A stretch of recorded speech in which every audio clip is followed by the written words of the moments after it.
Halo guys, welcome back again to my channel bersama saya Hansen di sini, dan seperti biasanya setiap harinya saya akan buatkan video seputar cryptocurrency. So, bagi kalian yang tertarik seputar cryptocurrency, boleh aja langsung bantu saya like dan juga subscribe. Jangan lupa juga untuk hidupkan lonceng notifikasinya supaya kalian nggak ketinggalan update terbaru seputar cryptocurrency. Oke, video hari ini guys, kembali kita akan bahas seputaran Bitcoin, dan pada akhirnya kita mampu melihat Bitcoin itu break di atas angka $30.000 guys. Setelah hari kemarin kita melihat Bitcoin masih kurang lebih di area 28.000. Jadi ini adalah tentunya hari yang baik untuk kita yang merupakan investor cryptocurrency. Namun kita bakalan bahas kira-kira apa yang menyebabkan hal tersebut terjadi, kemudian kira-kira apa yang bisa kita expect berikutnya terjadi. So, sebelum kita masuk ke itu, kita bakalan mulai dulu dari CoinMarketCap. Per hari ini secara global market cap crypto berada di angka 1,23 triliun dolar atau naik sekitar 3,53%. Nah, Bitcoin sendiri di angka 30.065 dolar, Ethereum 1.922, BNB 325, XRP 0,51, Cardano 0,39, Dogecoin 0,084, Polygon Matic 1,12, dan Solana berada di urutan ke-10 dengan harga 21,16 dolar. So, per hari ini kita melihat market rata-rata dalam keadaan hijau, kenaikannya ranging antara 2,sekian% hingga kurang lebih 6%. Dan lagi-lagi Bitcoin menjadi top performer hari ini dengan kenaikan 6,15% menuju 30.056 dolar. So, itu adalah outlook sementara dari beberapa top coin yang ada. Sekarang kita masuk dulu ke beberapa berita dan data terbaru hari ini.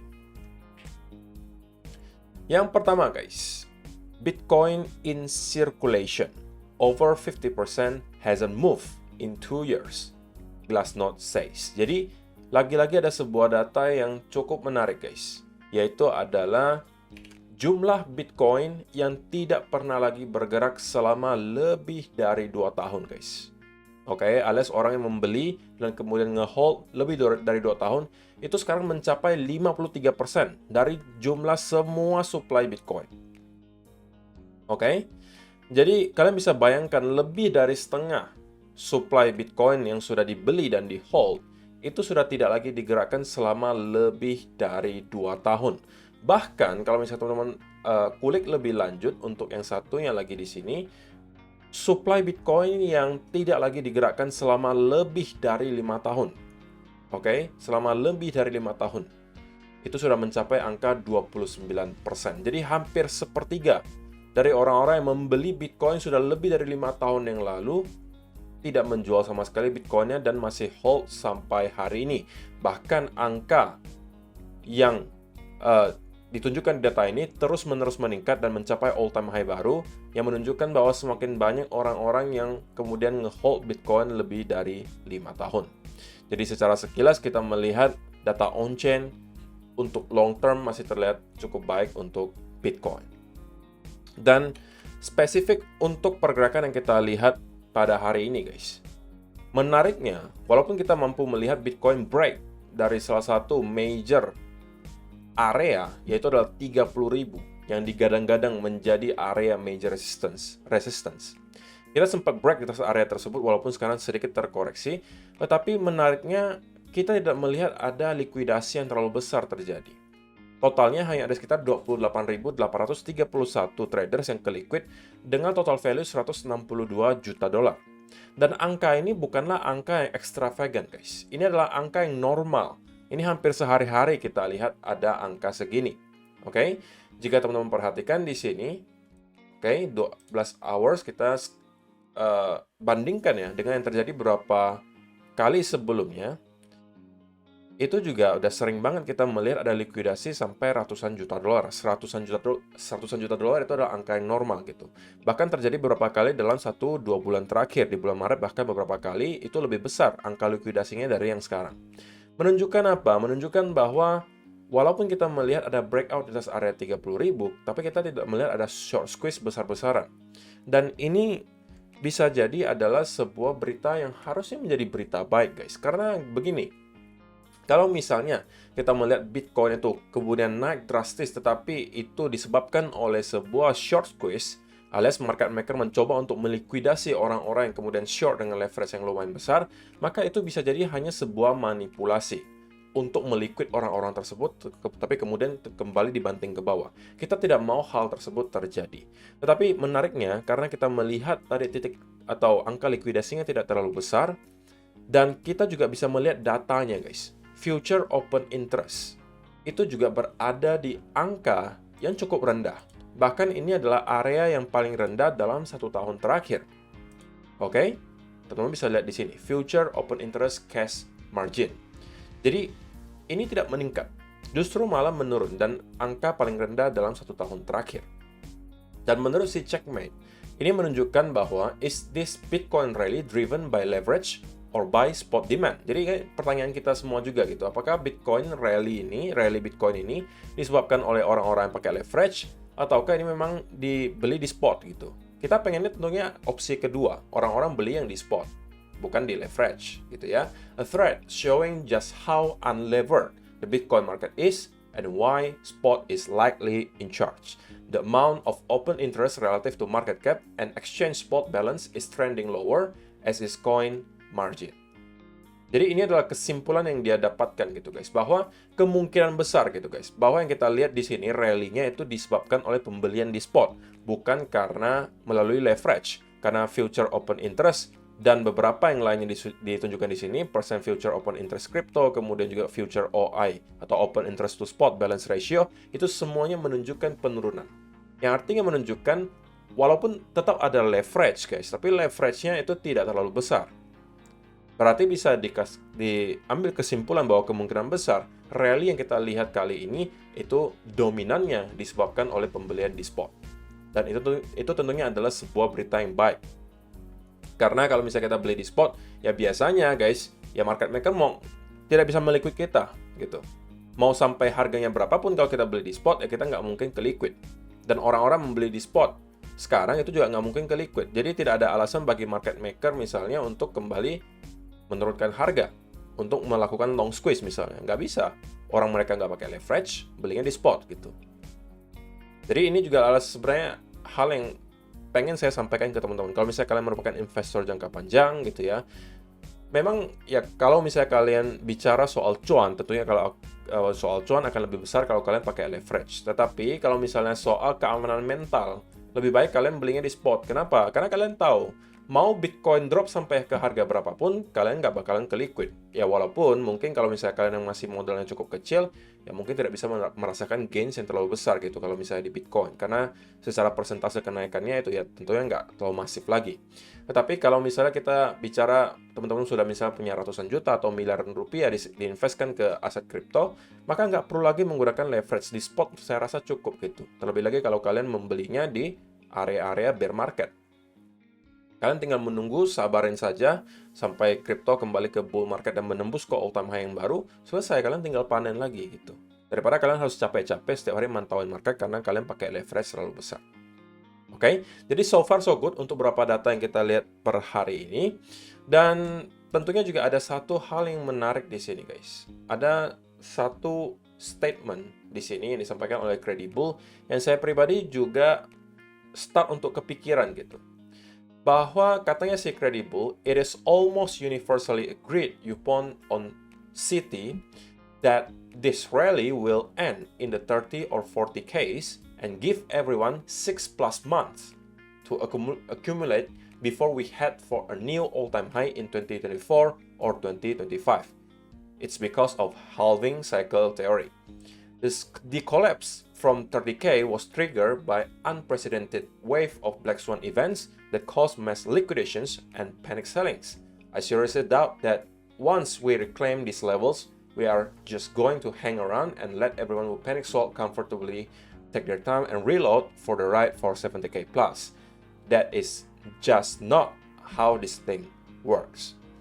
Kalau teman-teman yang ngerti Inggris, harusnya ini nggak sulit untuk dimengerti, tapi kalau kalian yang tidak mengerti, saya terjemahkan dan saya rangkum saja supaya teman-teman lebih simple dan lebih gampang ngertinya. Intinya dia menyampaikan bahwa untuk sekarang kalau misalnya teman-teman lihat di berbagai media sosial, di Twitter, di Instagram, atau di manapun lah, di mana teman-teman mendapatkan informasi terbaru seputar cryptocurrency, kemungkinan besar dominan orang-orang itu merasa harusnya Bitcoin bakalan break di atas area 30.000 dan bakalan stay di angka 30 sampai 40.000 sampai berbulan-bulan kemudian Dan bisa aja terkonsolidasi di sana mungkin sampai setengah tahun atau bahkan 1 tahun sebelum pada akhirnya kita akan kembali ke all time high yang baru. Walaupun masih ada sebagian yang tentunya merasa kita masih akan drop dan membentuk lower low baru. Tapi yang bullish sekarang pun, yang sekarang merasa bullish pun, itu kebanyakan masih merasa kita mungkin baru akan ke all time high-nya itu di tahun 2024 pertengahan atau bahkan di tahun 2025. Nah,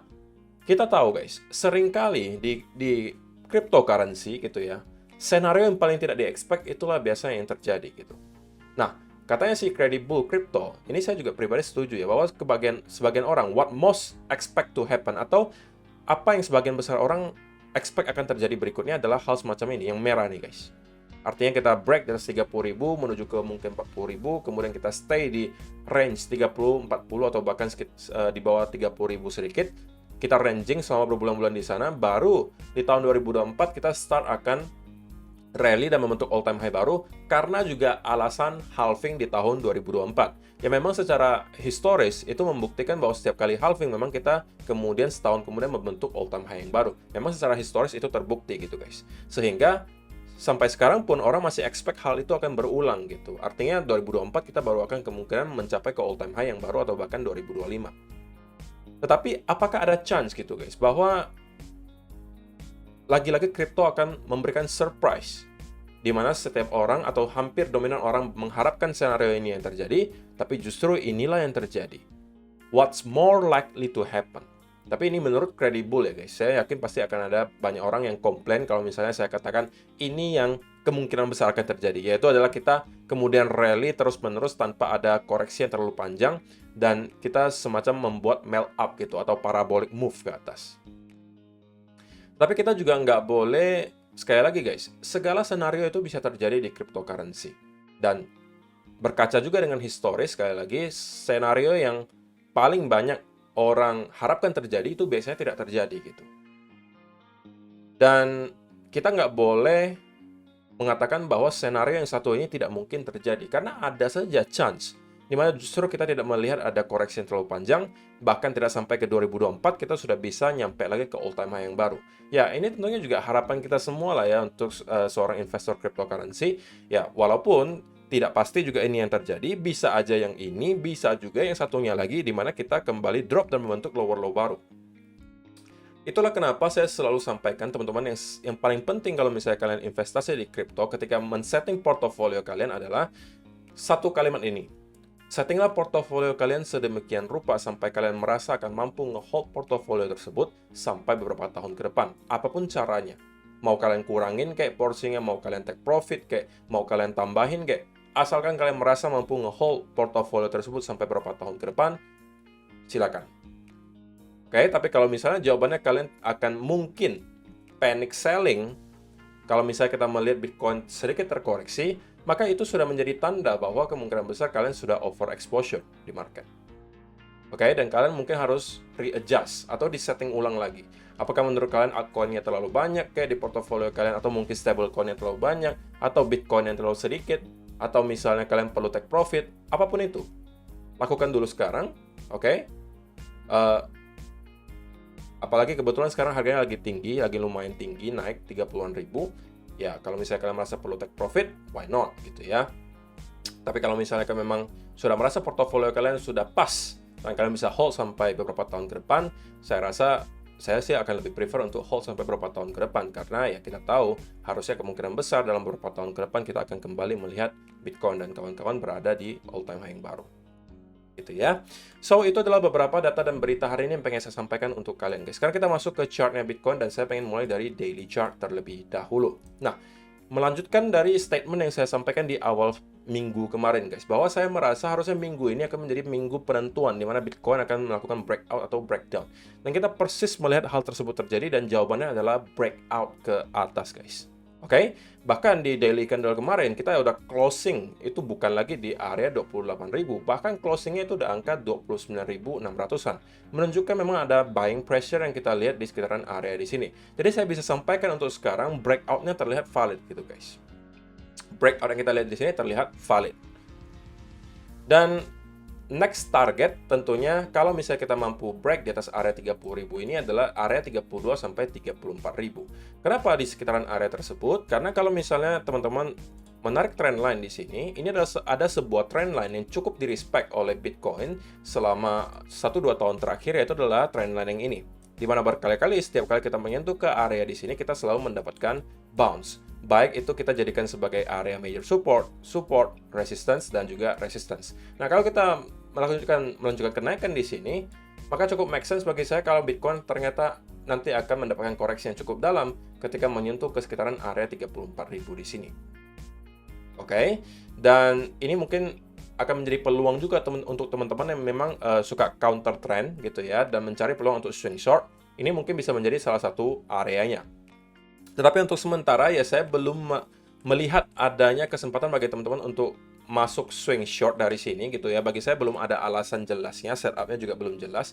Kecuali gitu guys, kecuali misalnya teman-teman melihat bahwa Bitcoin dalam 1-2 hari ke depan kembali closing di bawah area ini, membuat yang kita lihat di sini sebagai sebuah fake out.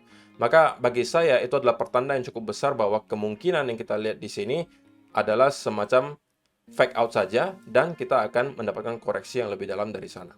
Oke, tentunya saya tidak harapkan hal ini terjadi, tapi kita perlu antisipasi kalau ternyata senario itu yang akan terjadi.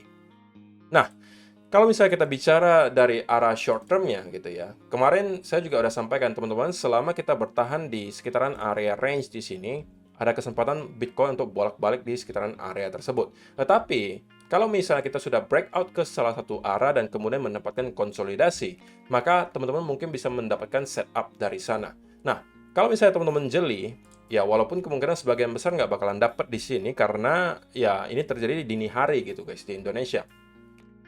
Kita breakout, kemudian disertai apa? Bullish flag di sini. Oke? Atau kalian bisa kategorikan ini sebagai ascending triangle. Dan ini adalah peluang bagi teman-teman untuk masuk gitu. Tapi kalau misalnya kalian tidak sempat masuk gitu ya, kalau yang sempat masuk ya selamat, kalian harusnya dalam keadaan cuan. Tapi kalau misalnya kalian tidak sempat masuk, ya apa mau dikata guys. Berarti memang bukan rezeki dan sekarang kalian sudah sedikit ketinggalan. Dan saya tidak pernah menyarankan teman-teman untuk membeli ketika Bitcoin lagi rally seperti ini. Tunggulah pullback-nya dan kalau misalnya kita dikasih ada untuk pattern continuation berikutnya, katakanlah di sini kita kembali mendapatkan ada bull flag. Ini mungkin baru teman-teman bisa kembali jadikan sebagai setup untuk long. Tetapi, paling idealnya bagi saya adalah kalau Bitcoin kembali nge-retest ke area 28.700-an di sini.